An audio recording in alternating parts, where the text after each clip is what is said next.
Good evening to all. My name is Subbu. I come from the organization called Ashoka. A bit of background to this organization will help on why we are doing this. So we are a global organization, been in this business for about 30 years now, electing social entrepreneurs worldwide. We are sector agnostic. And a mention is about 50% of our fellows are working on national policies creating impact. So one fundamental thing is we cannot compete with fellows on their areas of work. So we usually look at sectoral issues, and we decided to work on data. So what we found among fellows, this data is primarily in silos, irrespective of the sectors, but there's a lot of relationship actually between them, and it makes sense to see it together. And we need more information to flow between academia, government, and citizen sector organizations. We have access to it and we wanted to enable it. So the benefits of the data platform that we are talking about, we call it the data as infrastructure. How do you present data as infrastructure and enable people to look at interventions which are cross-sectoral? So that's our primary goal. And we see it improves reliability, quality, and brings in context the moment you are able to do peer review of data points that are coming in sectors which are common. So what we are trying to do is enable this process of data flowing across seamlessly through platforms, starting with Ashoka Fellows who are huge in numbers and working on core issues, core social problems. We have tried to do this in 3 to 4 sectors now. In India, we are working on Housing for All program with many of the Ashoka Fellows in about 7 states, 7,500 households, trying to do a hybrid value chain model of how businesses, communities, and individuals can interact to bring about affordable homes, trying to bring in products, trying to bring in credit access to people so that they get access to a better living conditions. So we have managed to get 6,000 mortgage customers in the last 3 years. Our business is not to build houses, but to establish a model which can scale. We see in nutrition, we are trying to understand, a lot of people are working in nutrition, and we see a lot of fellows working on nutrition. We are doing a baseline study in about 3 states now, trying to expand more, and we want to do survey of about 5,000 households. And we have already interviewed about 834 households. These are deep surveys and getting to the root of the problem. So nutrition is another space, and we are also working on rural innovations and farming, surveying about 5,000 households, trying to understand how to empower women in terms of information and access. But the key point is the interrelationships that comes between housing, nutrition, and farming. So access to toilet, it affects nutrition and wellness and health. We see that coming through very clearly, and we know exactly what are the parameters that are influencing that. We see the landless farmers, women farmers having livestock, women farmers having their own land holdings, having different nutrition levels as a pattern. So we see these interrelationships coming through very well. And what we are trying to do is we have built a technology platform which is enabling all this, and we call it an Infinity Data Infrastructure. It's completely open source. You can use it either with the hosted solution, or if you want to host it, you can host it on your own. We have used the best minds to build this software, so we encourage you to use it. It has a mobile component which works online and offline as well, and it has a server component which gives you, once the data goes in, it gives you beautiful reports and analysis which can be used to interpret the relationships as well. And we want to continue further. We have a plan. The data portal that we are talking about and with little bit of analytics is rolled out, and we are doing complex analysis on analytics, especially on the server side, and we want to have an intervention model coming up and also an impact model coming up. So these are part of our plan. So we love partnerships. We want to work more with academia because there's a lot of complex algorithm that needs to run on the server to ensure that these relationships are established. We welcome partnership. We want research and advocacy, and we require suggestions to make this better. Thank you. Thank you very much. Can we have any one question? Yes, please. Yes. Just over there. Yeah, what was the motivation of building this? Because already there are plenty of these kind of tools available there. There are tools which helps you do data collection. We have evaluated enough tools, and we find that bringing about interrelationship between different data sets is not easy. And we started building it as an ecosystem for Ashoka Fellows themselves, because you need to know who is able to share data, who is willing to share data, at what level, ensuring you're able to safeguard the privacy and other things. There are tools which are, I can go into the details on why it is important. This is different. We are not reinventing any wheel. Yeah, we can talk about it. Yeah, it's based on a solid experience in the social sector, and that's why we are building this. And all this is open source. You can go and do a peer review. Yeah, thank you. Thank you very much. Thank you. So our next presentation is Project Leapfrog, please. Is anybody here for Project Leapfrog? Oh, great. Thank you.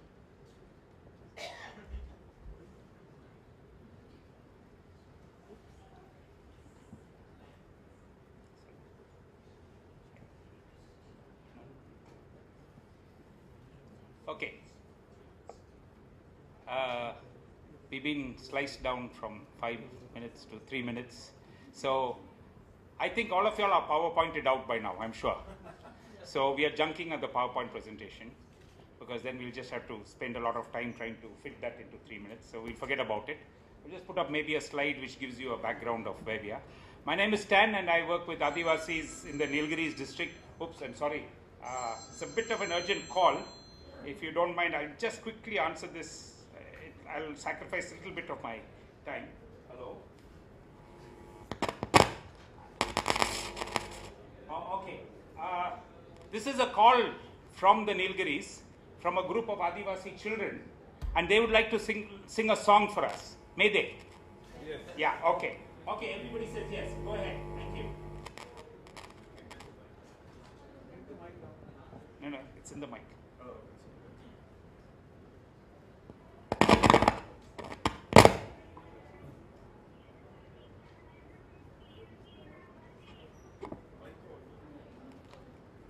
A mic on, Kazo? It's not working with this mic.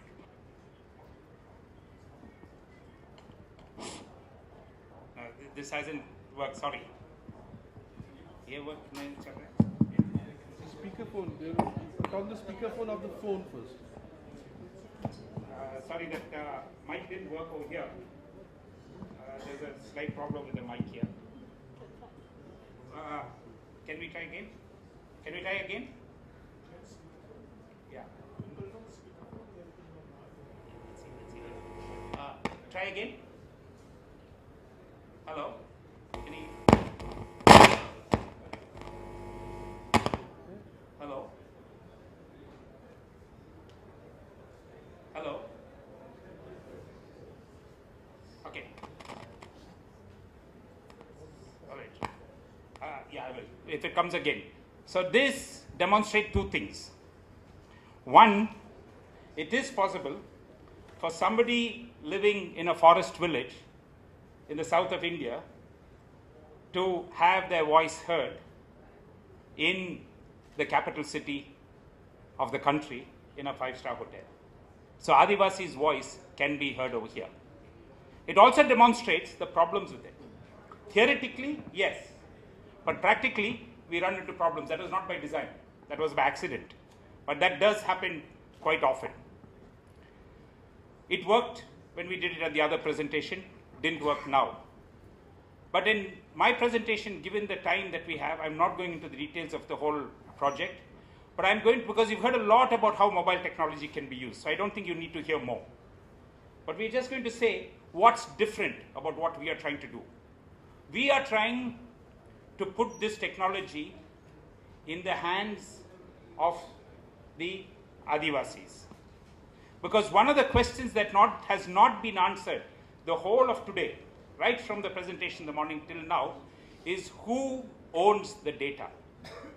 The technology talks about how to collect data, It talks how to process data. It talks about all these kind of things. But the political question of ownership is very rarely answered. And the second thing that we are concerned about is we use this word empowerment was all over the place in talks, and it's here, right over here, yeah, here it is, mobiles for empowerment. But a lot of this empowerment is based on the mobile phone. It's based on the technology, and it's based on the individual. We are not concerned about the power of the instrument. We are not concerned about the power of the node. We are concerned about the power of the community, the power of the network. And so Operation Leapfrog, or Project Leapfrog, is a project where we are trying to, instead of going through the normal development paradigm of intergenerational incremental increase in your standard of living, to leapfrog this generation into the 21st century by them being able to use the technology. And use the technology for what? To gather information, own the information, and use the information how they want to use it. What gives us the right to take somebody's health data, to take somebody's economic data, give it to the government? We have now banks which are working on this and getting a lot of data. But who owns this data? And who's going to use it?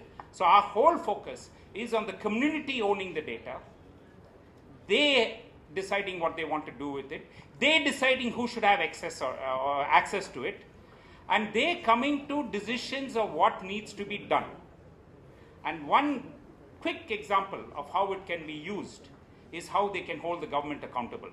We have a number of examples of how this will, and some things we have been shortlisted for the award because we are already rolled it out, and we are using it in the mobile for the tea leaf marketing cooperative run by the Adivasis. All the data is captured in a mobile app, it's uploaded on the server, and everything is real time. People can access the information, everything. But another example of how it can be used, and I'll wind with that, is we last year had a protest because 9 crores of money was sanctioned for tribal welfare in our district. No evidence of where this money was used. We had a protest. And the government says, no, the money was used. We gave so many cows, we insured so many people, we gave so many scholarships, and they give you a whole lot of it. But we actually know where the money was used. And so when we protest, the government says, where's the evidence? So now the community can protest and come with evidence and say, so many people got cows, so many people got scholarships, this totaled so much of money, this much of money is left. What happened to the rest of the money? So it's putting power in people's hands, putting power in community's hands and not in individual hands. And that's what Project Leapfrog is all about. And we see it as a tool, like a spade. And you can use the spade to dig a grave, or you can use the spade to bury gold, and that's what most of the people are using the technology is about, accumulating a lot of money and burying it in the Swiss banks or wherever. Or you can use it where we are using it to plant a seed. And we would like to plant a seed which would grow into a tree, which would yield the fruits where every single marginalized, excluded member of our society has access to what the world has to offer. And then we can talk about not having any kind of divide. Thank you. Any one question for Project Leapfrog? Thank you. Legal data ownership, sir. We're talking about. Just wait for the microphone. Just a quick question, please. Thank you. Ownership of data. You said something. You didn't answer that question. No, so for us, the data is, okay, sorry, very quickly, because of the time, we couldn't really go through the entire plans that we had. But basically, our entire work of we've been working for 20 years with this community, with the Adivasis of the Nilgiri district in Gudlur Taluk. And we have created a very strong tribal organization where all the Adivasis are part of this organization. And so we are looking at community-owned data, community-owned information. And so it's a community information infrastructure which is owned by the tribal organization called AMS, not by an NGO, not by researchers, not by an university, not by the government. It's owned by a community organization, which is not an NGO. It's a membership-based organization of the community. So they own the data, and it's up to them to decide what they want to do with the data. So that is the key of what we are. What's different? It's not what we're going to do, but it's what's different about what we're going to do. Because what you're going to do is a lot like what everybody has talked about, using the technology and all that. But it's about doing it differently. Thank you. Thank you. They won't try and sing. Yeah, let's try. Yeah, absolutely. Yeah, go. Do this one.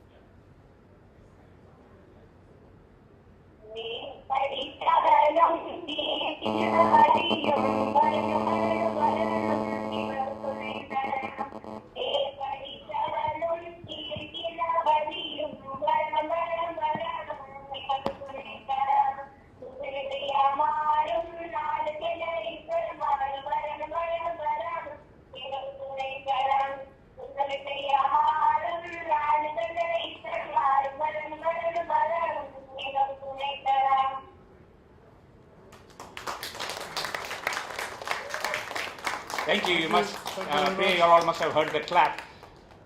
This is a group of Adivasi children from 4 tribes who are classified by the government of India. Fortunately, they've changed the name. They used to very sadly call them primitive tribal groups. 75 tribes that have been identified, they're now called particularly vulnerable tribal groups. These kids this morning heard that we were doing this award and things like that. And they said they would like to sing this invocation song where they call their spirits to be part and bless every event. So they wanted to join us in helping all of us to bless this event. And that's why they wanted to sing this song. So it was not rehearsed, it was not practiced, but their voice was heard here. And that's what this technology can do. And that's what we should aim for. And I just want to introduce Ram Shriyas and Suresh there. They are the 2 people. Ram is a volunteer who works with us. He's a cinematographer who likes making mobile apps. And he's the one who came up, because we've been looking at it, and volunteered and has developed this entire infrastructure and is developing it. And Suresh rolled out the whole ATLM one. Suresh belongs to the Molukurma tribe, but has got into computers, and he rolled out and developed the whole thing. So thank you very much. Thank you. Thank you. And now to our final presentation, last but certainly not least, Kisan Vani Siranj. Do we have? Thank you.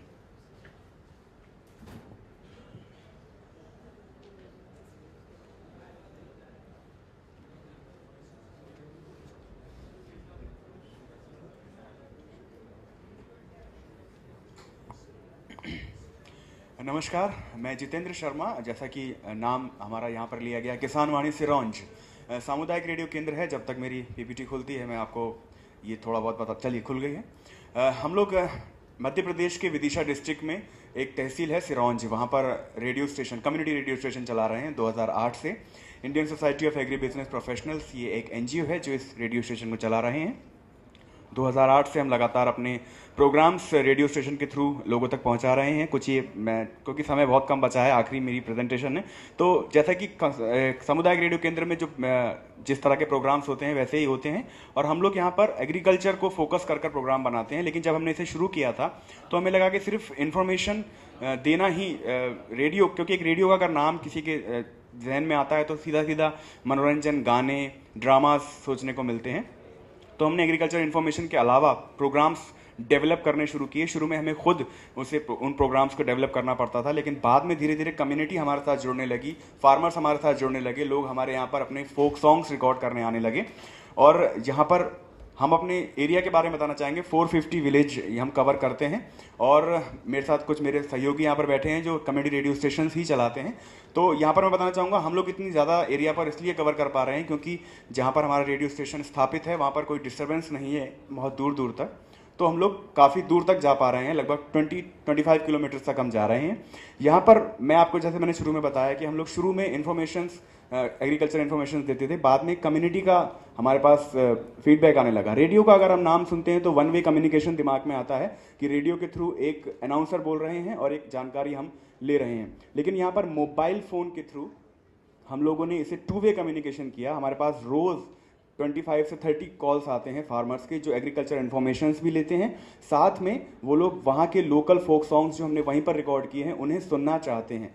तो ये जो एक दो तरफी संवाद होने लगा, radio two way communication का माध्यम यहाँ पर हमने बनाया है और हमारा लगभग 60-70% कंटेंट केवल उन फोन कॉल्स के माध्यम से हम लोग वहाँ पर जनरेट करते हैं और हम लोग 8 घंटे का प्रोग्राम चलाते हैं। हमारे पास लगभग 3000 फार्मर्स का, ये थोड़ा सा पुराना है लेकिन 3000 से ज़्यादा फार्मर्स का हमारे पास डेटा मोबाइल के माध्यम से उपलब्ध हो चुका है। हम लोग पहले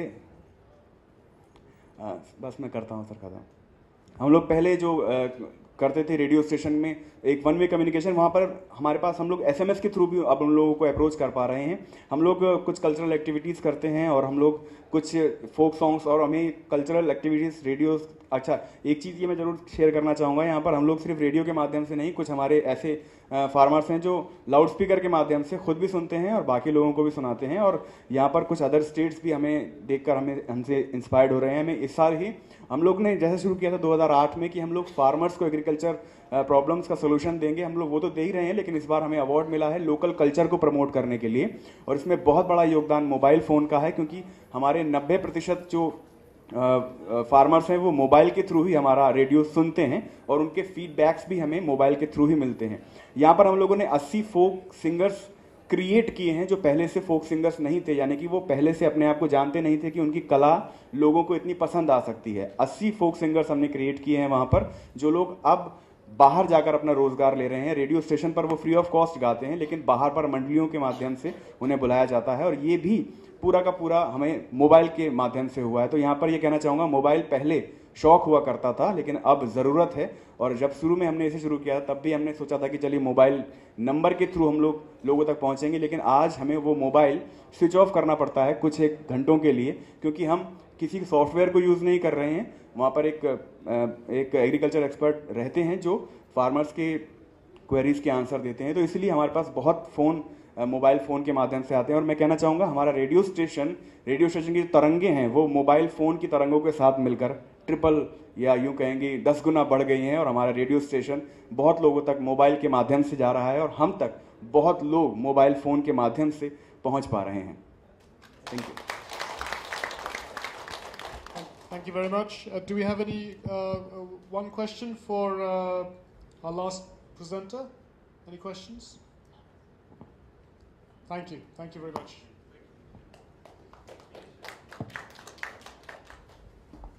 So I think we've come to the end of our presentations for this session. We have a couple more items to do before we close for business for today. So firstly, I'd like to say that I certainly found those 16 presentations to be really quite inspirational, because through them, although there was one common thread that ran through all, which was the use of mobile technology, I think what we saw was that each initiative and each implementation was quite unique. Unique in which locality it was done in, unique in terms of the impact, unique in terms of the objective.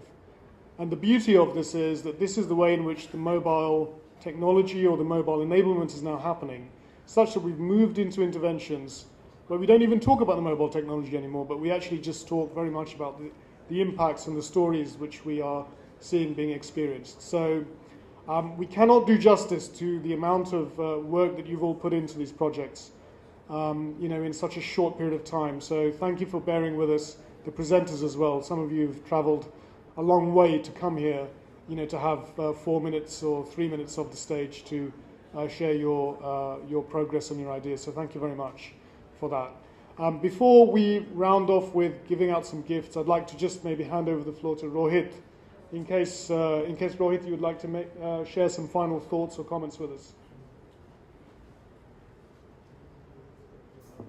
Thank you, Mohammed. I completely echo your thoughts and your recognition for this fantastic work all 16 of you have done, and especially from the mobile operator side as Vodafone.